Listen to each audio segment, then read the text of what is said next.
Hey, my friends, how are you? I am so glad you're here. I really want to talk about boundaries today. I have been thinking about them all week and how my boundaries through perimenopause has really been a saving grace for me. I will say I have been battling a cold all week too, so please bear with me. If my voice sounds funny or if I get raspy or if I need a drink of water, just, give me some grace, please. So, this week, as I was sick and laying on the couch, and my family was on vacation to Myrtle Beach, my friends were going on a vacation to the water. There was a lot of things going on, and it made me kind of reflect back on what has helped me with boundaries. Also, I was getting like work emails in, and I wasn't replying. So there was like all these different outside things coming at me. And I was just so grateful that I have already put boundaries in place, that I've already like worked with my boundaries. And I'm at a place now where all of that can be happening. And I'm like, okay, I'm okay. I'm here sick. I'm just going to take care of myself. And I know everything's going to be all right. And I just think boundaries are one of the hardest things that I had to learn. And for a lot of reasons, but these were my reasons. I'd love to know your reasons, but some of the reasons are control, right? Like, especially when I first got together with Trevor and he had the two girls, they were very young. We started dating when Peyton was 3, so they were young. And Kaylin was 6, so very, very young. But it was the first time in my life that it wasn't just me. All of a sudden, I had other people and learning how to, and I was very independent. I had put myself through college. I had gotten my master's. I had bought my own house. I had survived and learned how to deal with Crohn's. I had survived cancer. Like, I had done all of this stuff myself. So I was very, very independent. I can do it myself. This is my world. And then I let these 3 people into my world and learning how to not feel control over everything was huge. So huge. Because you can't, right? I can only control myself. I couldn't control them. I couldn't control their families. I couldn't control anything about that except for me and how I dealt with it, which was really, really hard and took some time. Took some time. Those boundaries took time. So I really needed to find ways to have boundaries because of my control, like learning how to take control of just myself and put some boundaries up around that. Also, fear of disappointing others. That was a huge one for me. Because we got together again when we were later. I didn't like, I had this real fear, and probably it stems back from like my bio father leaving me when I was young and never coming back into my life again. And when he did, it was through the court system and it was awful. So I definitely had like abandonment issues, which go right along with disappointing others. Like I did not want to disappoint others. I was a yes girl. I was a yes girl, and I was like, let me bend over backwards to make you happy, to make the girls happy, to make your families happy. Like, let me make everybody happy because I don't want you to leave me. I don't want you to leave.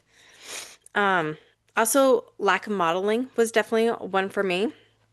I don't really know, and I'm not saying that people around me didn't have boundaries, but it was definitely something that wasn't talked about, and I definitely didn't know about it. Again, the people pleaser, I have that on my list because I was like, yeah, I want you to like me. I'm going to try to people please. And low self-esteem. Definitely, I had low self-esteem. Definitely, that's something I think, especially as women, we battle a lot and we try to find ways to work with a lot. So that was definitely something for me. But I learned as I hit rock bottom, as I figured out I couldn't control anybody but me, I slowly learned I needed boundaries. And I needed them because they protect my energy. And especially in perimenopause, when our hormones are yet again just fluctuating and going insane, we need to be able to protect our energy. We only have X amount of energy. And I can do things to help my energy, but like I only have so much and I need to protect that energy because I also need to take care of myself and I need to take care of my relationships. And if I have spent all my energy being the yes person, trying to control everything, trying not to disappoint others, all of a sudden my relationships that I'm like quote unquote trying to protect, I'm not. I'm hindering them. I'm making them worse. I'm putting added stress on them. And also going back to that low self-esteem, like putting up boundaries really actually does boost your self-esteem. And I'm going to get into all of these a little bit, but definitely there are types of boundaries, right? There are the time boundaries, like I have a certain amount of time. This is where I want to put them. Emotional boundaries. I only have this many, like I have a lot of emotions. You do not want to see them all. Work, definitely, and physical, like you can only do so much as well. So, some of the things that I was thinking of as I was going through these boundaries and what really helped me were family gatherings. So, I come from a very small family. Like my mom, my dad, my brother, me, like there's four of us, right? My grandparents were a huge part of my life. They're no longer with us. But so my family is them, those three people. And I married into a family that like at family gatherings, there's like 60 to 80 people. Definitely bigger. Definitely bigger, right? And I loved going to them and I love going to the people, but I found out that like it's emotionally draining, especially just for who I am as a person. I definitely can be I like to be around people, but that's a lot. That's a lot of energies in one room. So it's definitely like emotionally draining. It can be kind of time draining as well. It can be physically draining just because I'm trying to do everything. So, for an example, there is this one weekend, Labor Day weekend, where they all go to a camp and they have family. They have two family softball teams and they're co-ed and they all play together. And the first time I went, had no idea what I was stepping into. So go there and the kids are just wild. They're wild, and I've never seen anything like it. And I'm trying to get them to eat like veggies and all this stuff, and they're wild. They're eating things off the ground. They're playing together in dirt pile. Like it was so crazy. And it is all, Friday night, all day Saturday, and all day Sunday until Sunday night. And we would go home and just be completely beat. And I was like, wow, wow.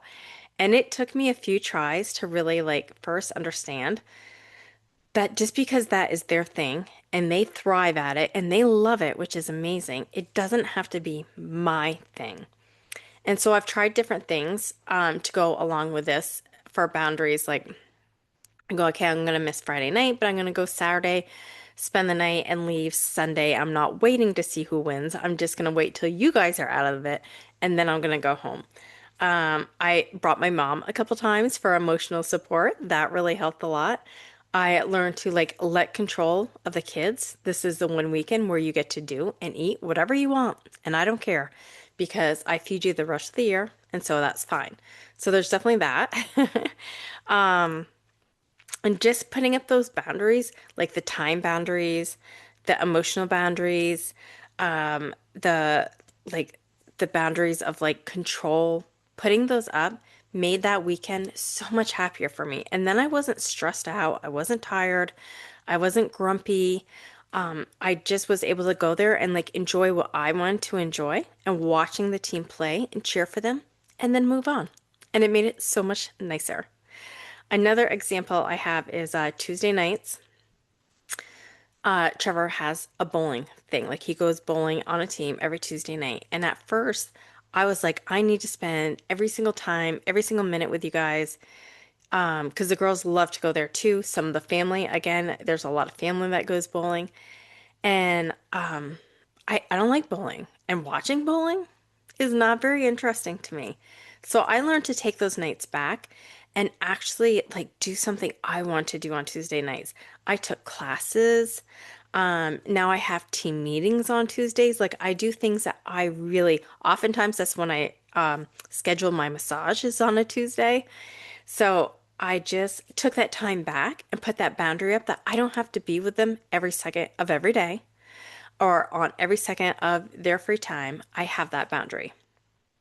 Um, as far as like work and stuff like that goes, that was definitely something where I had to step back and start saying no. Like, I'm gonna go in and I'm gonna do my job. I love that, but I'm not gonna do extras. And a big part of that was that the girls were young and I want to be a part of their lives. And even now, like Kaylin's out of the house, but Peyton is a junior, and I'm not missing her junior and her senior year. Like, I'm just not. And it was like that when they were little too. Because I'm a teacher, people are like, "Oh, do you work in the summer? Do you get a second job?" I'm like, "No. I stay home with the girls and we have adventures and we have fun and we relax together because that time is precious and it goes so fast. So fast."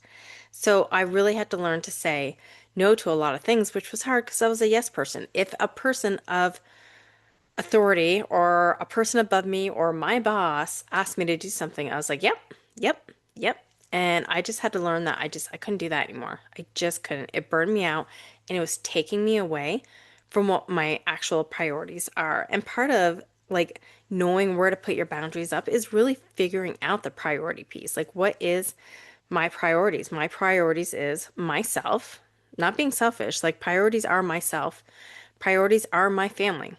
Those are, and my dogs. Those are my three top priorities. So, anything else, if I can fit it in, if it like fits into my schedule, then I will try to do that. Which leads me to my fourth example, which was friendships. I love my friends. They're amazing. But my top three priorities are myself and my family and my dogs. And if I go into situations with my friends where I'm not feeling comfortable, they make me feel emotionally drained, the timing is off, any of those things, then I need to say okay to say no. And FOMO is real. Like, that is definitely a real thing. And I had to work on that. Like, it's okay if I don't take this trip. It's okay if I don't hang out with them every weekend. It's okay if I don't see them as much as I used to, because if they are my true friends, when I see them, they understand my priorities. And my priorities, like, I'm not in my 20s. My priorities are not my friends right now. My priority is my husband, my girls, my dogs, myself. That's it. So putting up those boundaries really helped too. So having these boundaries about where I spent my energy, where I spent my time, where I spent my emotions, where I spent physically myself, really let me have more energy, more peace of mind, more grounding, and more happiness to where I am right now. And again, when we are in perimenopause and our hormones are going wackadoo, our emotions therefore are going wackadoo, we are having symptoms that we don't even like understand. We don't have energy for things that are going to drain us. And that's okay. That is okay for you. That's what I want you to hear loud and clear. It's okay to put boundaries up. And that doesn't mean you have to be like, sorry, I got boundaries. See ya. It can be like, you know what? I'm really tired right now, so I don't think that I can do that. Or, you know what? My family really is doing something this weekend, and I don't want to take away from that right now. We don't have to be mean. We don't have to be bitchy about it. We can be definitely honest about it. Like, you know what? I can't take that trip. It sounds amazing. I hope you have so much fun. But my family is going to go do this, and that's my priority right now. I hope you understand. And if they don't understand, that's a whole nother issue, right? A whole nother issue. So I just wanted to talk about boundaries in perimenopause. I hope this helped you. I would love to know what your boundaries are. I would love to know if you want to talk about this more, if you want some more help in it. This was a pretty quick rundown of all of them and just a few examples. I have many, but I would definitely dig into this deeper if you find it interesting. So reach out to me. You can text me under this. You can reach out to me on Facebook or Instagram, any of the things. I always want to know what you want to hear about, so just let me know. But I do know boundaries during this season help me 110%. So, as always, you all, I appreciate you so much. I want you to choose yourself. I want you to have your boundaries. And I love you very, very much. All right. Bye.